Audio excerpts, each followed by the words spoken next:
যায়। তো আজকে হলো অন্নকূট মানে গিরি গোবর্ধন পূজা।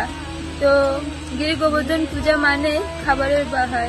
বিশেষ করে ভগবান শ্রীকৃষ্ণের উদ্দেশ্যে এই পূজা পালিত হয়। যখন ভগবান শ্রীকৃষ্ণ 7 দিন গিরি গোবর্ধন ধারণ করেছিলেন, তখন ব্রজবাসীরা, ভক্তরা সবাই বাড়ি থেকে বিভিন্ন ব্যঞ্জন রন্ধন করে ভগবানের উদ্দেশ্যে এক পিকনিকের আয়োজন করেছিলেন। তখন নানা ব্যঞ্জন, খাবার সব ভক্তরা মিলে নিয়ে এসেছিলেন এবং খাবারের একটা পাহাড় তৈরি হয়েছিল।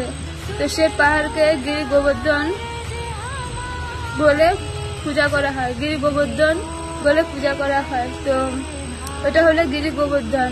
আপনারা যারা জানেন না তারা জেনে নিন এবং দর্শন করুন। দর্শনের মাধ্যমে ভগবানের কৃপা আশীর্বাদ লাভ করুন।